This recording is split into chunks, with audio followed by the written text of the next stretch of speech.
Lui, il vit toute bout, hein. Ça, il vivra 100 ans, mais je te le dis. Le mot debout avait à l'origine le sens de tout de suite, d'emblée. Dans le boulonnais, on dit dbout en prononçant le T final, qui est muet en français. Bec dbout, ça veut dire directement. Bec et de bout. Ouais, j'y vais toute bout.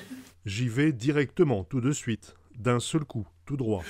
Alors, à Étaples, il y avait une expression qu'on disait toujours, dit vrai ou pas vrai, il y a une femme qui avait, sur le route du cimetière, un Anglais qui l'avait arrêté, puis en demandant d'où c'est la route du Touquet.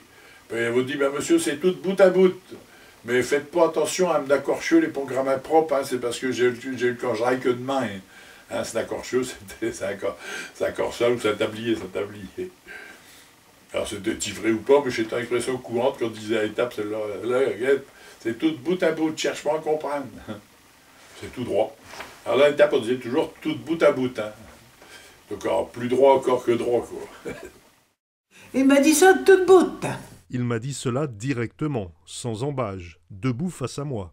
On se déshabille toute bout. Quand on a quelque chose à dire, on le dit en face, directement. De quelqu'un qui va mourir, on dit Oli va filer de bout. Il est mal parti. « il va disparaître, il va bientôt mourir, il est face à son destin ». Lui, c'est sûr, il va filer de bout. Il est mal barré. On emploie toute bout dans de nombreuses expressions, par exemple dans le sens de tout en longueur. Il est en bas et toute bout. Il est tombé de tout son long. De quelqu'un de fatigué, on peut dire Oh, lui, il dort toute bout. il dort debout. Oh, il est toute bout. Il reste immobile, planté debout. On peut le dire d'un ivrogne qui est debout mais sans réaction. Si quelqu'un urine en public, sans être gêné par le regard des autres, ou bien sans s'en rendre compte s'il est incontinent, on peut dire Il pisse toute bout. Non, mais guette. Oli qui est toute bout aussi. il a la diarrhée. Il dresse toute bout. Il fait sous lui. De quelqu'un qui dégage une mauvaise odeur, on peut dire Oh, il pue toute bout. il sent mauvais, et ça n'a pas l'air de le déranger d'exposer sa mauvaise odeur au nez des autres. Quand on réveille quelqu'un bruyamment, notamment à bord des bateaux, on clame Allez, debout, la nuit, elle est finie. Allez, debout à bas. « Allez, hop, debout et descendez en bas pour aller au travail. Prends un café, puis assis-toi. Reste pas debout, sinon tu vas avoir un affront. » Quelqu'un de bien portant qui vient de se faire traiter de gros sac peut répondre « Gros sac ?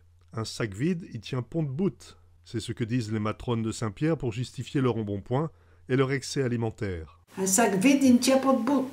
Sous-entendu, il faut bien manger pour être solide et rester debout. Si l'on a faim, il faut manger pour avoir de l'énergie. Et même si on a tendance à grossir un petit peu, ce n'est pas grave. C'est vrai qu'un sac de blé, s'il est pas plein, il tient pas. Ouais. Ou dans le sens aussi, quelqu'un qui a pas beaucoup d'appétit. Il mâche pas, on peut lui dire, bah mâche, hein, c'est bon, un sac vide, il tient pas debout.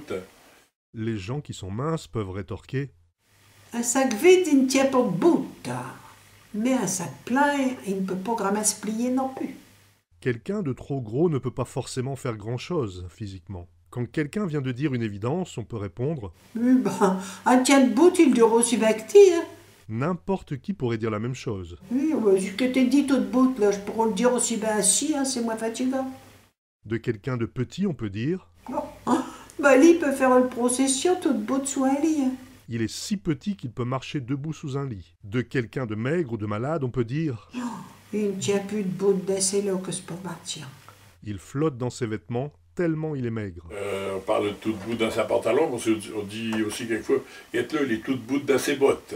C'est toujours dans le même sens. Hein. Le matin au réveil, on peut avoir les cavaves qui zarbiquent. On peut avoir des mèches de cheveux qui se redressent. Bah, guette-le, là, c'est cavales tout debout.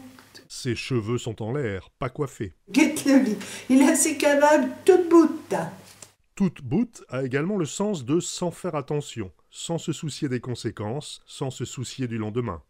En parlant d'un gars qui fait tout n'importe quoi, ou ben, qui vit sans trop se soucier, on dit, mon gars, ce là il vit tout bout. Hein, il cherche pas à comprendre, quoi. Il se fait pas de tracas particulier, il vit tout bout. De quelqu'un de simple qui ne se pose pas de questions, on peut dire Il a un rêve tout debout. il rêve debout, il est dans les nuages, il est dans un autre monde. Quelqu'un qui ne s'en fait pas, qui vit toute bout, répond à ceux qui lui disent qu'il va avoir des problèmes s'il continue comme ça. Mais non, mais c'est pas grave. Si qu'il y a des pleuves aujourd'hui, il fera bien ouais demain. Bon, lui, il est tout debout. C'est un partisan du moindre effort, un étombi. Il reste planté là sans bouger, sans s'en faire. De quelqu'un qui reste debout à ne rien faire, sans bouger, Lire diront une grande candelle bénite. c'est quelqu'un qui n'est pas très vif, pas dégourdi, un étombi, un oisif. Ah, rien de jour long. Guettez, on dirait un hypothenard qui reste tout debout. D'une femme molle, ralentie, on peut dire. Oh, elle vit tout debout comme au mois d'août. Elle ne s'en fait pas, elle est insouciante. Elle vit sans s'en faire, comme au mois d'août, quand il fait chaud, et qu'on ne travaille pas pendant ce mois d'été. Ouais, là, ça doit être utilisé pour la rime, là. Elle dresse tout debout. Elle est sale, d'allure négligée. D'une femme ramollie, on peut dire. Elle vit tout debout comme un cœur dans un demande. Elle ne s'en fait pas, elle se laisse aller. Elle se laisse vivre comme un chat dans un panier. Les grands paniers qu'on trouvait à Boulogne, ou bien les grands paniers des boulangers. Elle vit tout debout comme un cœur dans une manne. Au village, ils utilisaient aussi des mannes pour les légumes et tout ça. Hein. Donc un chat, on le trouvera plus facilement dans une manne au village que sur le quai. Non, mais ça peut être aussi utilisé dans le sens que elle se met n'importe où, quoi. Ouais, un code Handman. T'es là comme d'un code Handman, c'est parce qu'un code Handman, un chat, il a tendance à dormir dans n'importe quel endroit qu'il trouve un petit peu à l'aise. Et là, Handman, ben, un chat, il se met en rond dedans, puis il dormait dedans, donc ça peut être ça. T'es là comme un code Handman. On peut dire également. Et il vit tout debout comme un cœur dans une basket. Ce n'est pas un nerveux, il est comme un chat endormi. Et il vit tout debout comme un jeune tien dans un cajave. Il vit sans s'en faire, comme un chiot dans sa caisse. Il vit sans se préoccuper du lendemain. Bah lui, c'est pas difficile, il est assis debout. Il est assis même quand il devrait être debout. C'est un paresseux, il se repose tout le temps. Et il vit tout debout comme Wadou. Monsieur Wadou était célèbre à la Beurrière pour ne pas s'en faire, et son nom est passé à la postérité lorsqu'on parle de quelqu'un qui n'est pas un acharné du travail. Pour accentuer cette expression, on peut dire également Et il vit tout debout comme le tien à Wadou. il ne s'en fait pas, tout comme le chien de Monsieur Wadou. Il y avait donc encore plus paresseux que Monsieur Wadou, son chien, qui en faisait encore moins que lui. T'es jamais content. Il faut tout dire que t'es malotte comme un ourlon dans une bouteille. Tu bougonnes, tu ronchonnes tout le temps, et tu fais du bruit, comme un hanneton enfermé dans une bouteille. Ce à quoi il peut répondre Mais c'est qui se malotte pas. Eh ben c'est qu'il vit tout debout. celui qui ne critique pas ou ne se plaint pas, c'est qu'il ne s'intéresse pas à ce qui l'entoure. Pour exister, il faut se plaindre. Ah bah lui, ouais, tu peux y faire ce que tu veux, de toute façon, comme il vit tout debout, c'est pour ça qu'il va le faire bouger. Comme tout le monde le sait, Lui, il vit tout debout. Il vivra 100 ans, mais je te le dis. à l'inverse, les gens stressés ne vivent pas vieux. Le travail, c'est la santé, mais ne rien faire, c'est la conserver. D'un ivrogne, on peut dire, Oh, Strogne, c'est le figure de 20 bouts. il est tellement rouge qu'on dirait qu'il a été debout, face au vent, durant toute la journée. Regarde-moi Strogne. C'est une figure de 20 bouts. On peut dire aussi cela à propos de quelqu'un de pas très beau, de grimaçant, qui a le figure à retournaille. Figure de 20 bouts. On peut dire ça de quelqu'un qui n'a pas un visage aimable, le vent reçu de face déformant les traits du visage, les rendant figés, peu aimables. Alors, figure de 20 bouts, c'est un gars qui est pas aimable, ou bien quelquefois un gars qui est agressif aussi. Gâteau, figure de 20 bouts. Alors c'est vrai que ce figure à les rouges, ben, quand on marche face au vent, hein, le 20 bouts, c'est le vent qui vient de face. C'est vrai que ça rougit les pommettes, et puis quelqu'un d'agressif, de méchant, qu'on peut pas lui parler sans qu'il nous envoie balader. On dit Guette-le, lui, c'est une figure de 20 bouts, parce que ouais, il a un air grimaçant justement qu'on peut avoir quand on marche le vent de bout, hein, le vent de face. Allez, 20 bouts. On dit vent debout, 20 bouts, car le vent de face empêche d'avancer. Ouais, alors les bateaux, pareil, ouais, bah là, ils vont être longs à arriver pour remonter le Canche, parce que bah, ils ont le 20 bouts.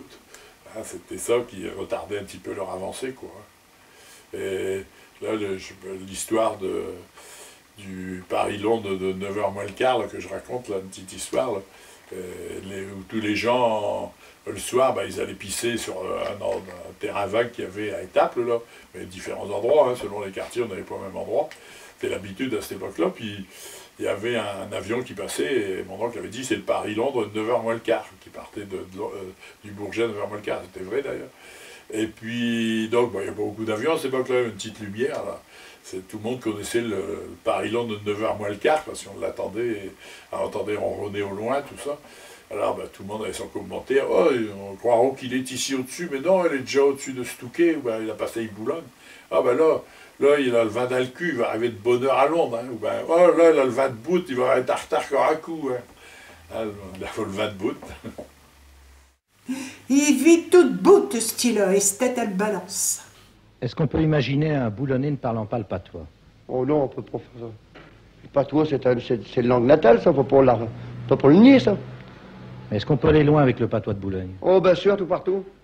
On le comprend dès le nord, tout partout. Oui, mais à part le nord.